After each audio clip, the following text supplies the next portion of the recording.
Assalamualaikum warahmatullahi wabarakatuh. Pemirsa TVMU dimanapun Anda berada, kita kembali di acara Healthy Corner, program yang membahas tentang dinamika kesehatan, dan kali ini masih tentang tema pandemi Corona. Alhamdulillah sudah hadir bersama dengan kita dua narasumber yang akan mengupas. Tema kita kali ini adalah tentang menghindari penularan COVID pada petugas medis di rumah sakit dan klinik.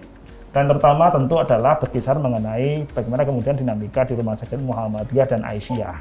Dan saya bersyukur di kesempatan kali ini kita sudah hadir untuk membahas tema ini. Beliau yang pertama adalah Dr. Agus Widiatmoko, spesialis penyakit dalam Magister Sains. Assalamualaikum Dr. Agus. Waalaikumsalam warahmatullahi wabarakatuh. Terima kasih sudah berkenan hadir di acara Healthy Corner, Dr. Agus. Alhamdulillah. Dr. Agus yang nanti kita panggil dengan Pak Agus. Beliau adalah dokter di Rumah Sakit PKU Muhammadiyah Gamping Yogyakarta, sekaligus juga di FKIK UMI. Dan narasumber kita yang kedua adalah Dr. Eko Rini Listiawati, Magister Manajemen Rumah Sakit. Kita sapa beliau. Assalamualaikum, Dr. Eko Rini. Waalaikumsalam warahmatullahi wabarakatuh. Bu Eko Rini ini aktivis sekali. Beliau kader Muhammadiyah yang sangat aktif dalam manajemen pelayanan kesehatan. Saat ini beliau juga sebagai salah satu di Muhammadiyah COVID-19 Command Center, terutama di bidang pelayanan kesehatan. Beliau juga seharian manajemen di Rumah Sakit PKU Muhammadiyah Gamping Yogyakarta. Baik, Dr. Agus dan Dr. Eko Rini, saya kira saat ini perkembangan COVID-19 di Indonesia, kalau kita kemudian merujuk pada tanggal 2 Maret waktu Presiden menyampaikan 2 warga di Depok positif. Kira-kira sejauh ini perkembangan COVID di Indonesia seperti apa, Dr. Agus? Ya, kalau kita melihat di tampilan di sini, saat ini di Indonesia sudah ada 12.776 kasus yang dikatakan positif ya.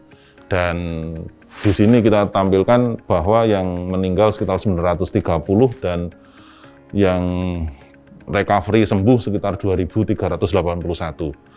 Dari data ini memang satu, yang recovery kita semakin meningkat. Yang kedua, kasusnya juga semakin meningkat.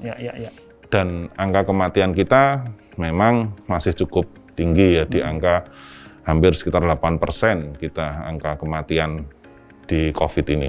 Termasuk cukup tinggi di beberapa negara-negara yang terimbas oleh infeksi ini. Kalau kemudian kita bandingkan dengan progresnya dari tanggal 2 Maret sampai dengan tanggal 8 Juni ini, kira-kira ini perkembangan virus corona atau pandemi corona ini siklusnya masih naik atau sudah mulai berada di puncak, Dr. Agus? Kalau secara natifnya kelihatannya kalau lihat grafik masih naik ya, masih akan naik.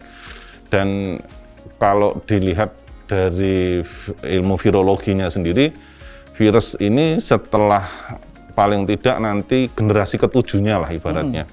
Sejak pertama kali masuk itu dia baru akan balik lagi ke generasi yang pertamanya lagi.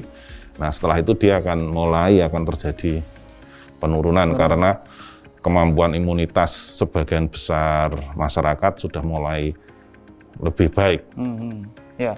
Nah, kalau kemudian kita lihat di awal tentu kita pahami penularan virus ini droplet ya. Melalui percikan. Nah, kalau kemudian kita lihat perkembangan saat ini, Dr. Agus, kira-kira apakah masih demikian atau ada perkembangan terkait dengan penularan virus corona ini? Iya. WHO masih menganggap droplet sebagai utama. Memang ada beberapa laporan mengatakan aerosol. Artinya sudah mulai, kalau aerosol itu airborne disease.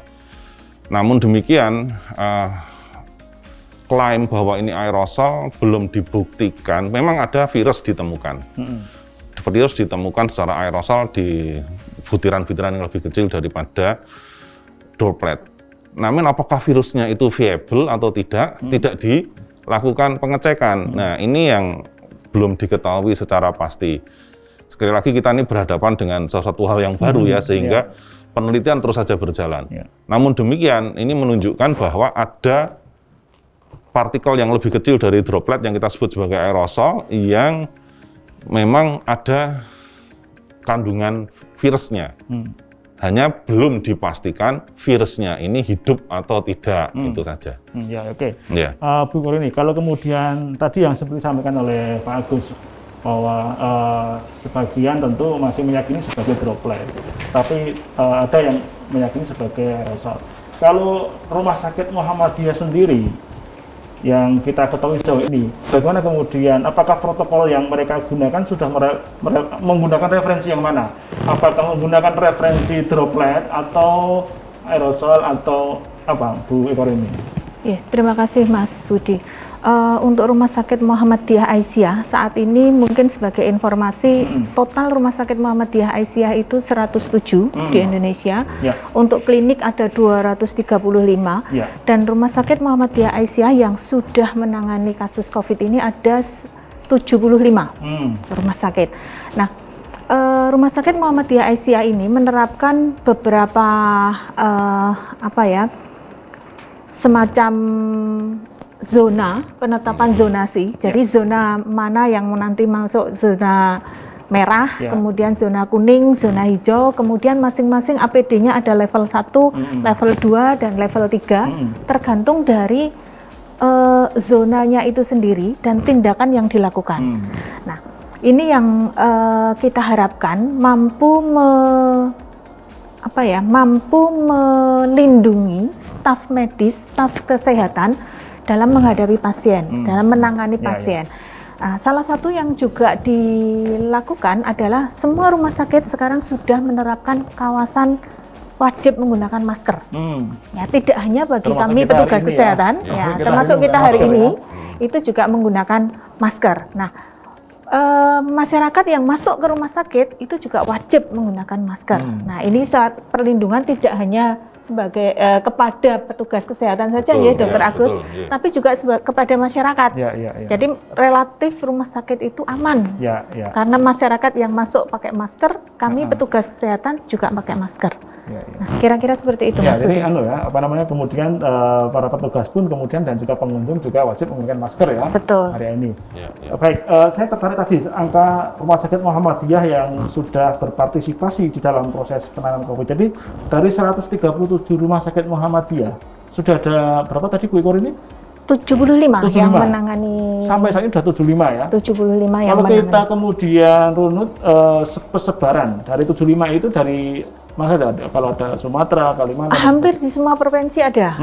Kebetulan Rumah Sakit Muhammadiyah Aisyah itu tersebar dari semua provinsi. Dan masing-masing provinsi sudah ada sebarannya di mana rumah sakit tersebut menangani kasus COVID ini. Mungkin kalau kita ingat kembali pada saat awal lalu, pimpinan pusat Muhammadiyah hanya menunjuk rumah sakit 15 rumah sakit. Di awal ya? Di awal, tanggal 5 Maret. Jadi tanggal 2 Maret itu ditemukan kasus pertama di Indonesia. Tanggal 5 Maret Muhammadiyah, pimpinan pusat Muhammadiyah sudah membentuk Muhammadiyah COVID-19 Command Center. Nah, Bapak Ketua Umum Pimpinan Pusat Muhammadiyah menyebutkan 15 rumah sakit siap. Tapi pada saat itu kami menyiapkan 20 rumah sakit. Dalam perjalanannya 20 ini bertambah menjadi 75 yang sudah menangani dan yang sudah menyatakan siap 79 sebenarnya.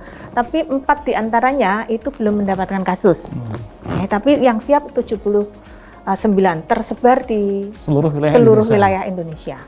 Pak Agus, apakah kemudian seperti yang sampaikan Bu Eko tadi, saya kira menarik ya ketika kemudian bagaimana perkembangan Rumah Sakit Muhammadiyah Aisyah sendiri yang bergerak naik kuantitasnya dari 15 di awal menjadi 20 menjadi 75. Apakah ini memang mencerminkan perkembangan kasus ini sudah merata di seluruh wilayah Indonesia, Pak Agus? Iya, saya kira itu menggambarkan bahwa infeksi ini memang termasuk contagious infection ya, jadi cepat sekali menyebarnya.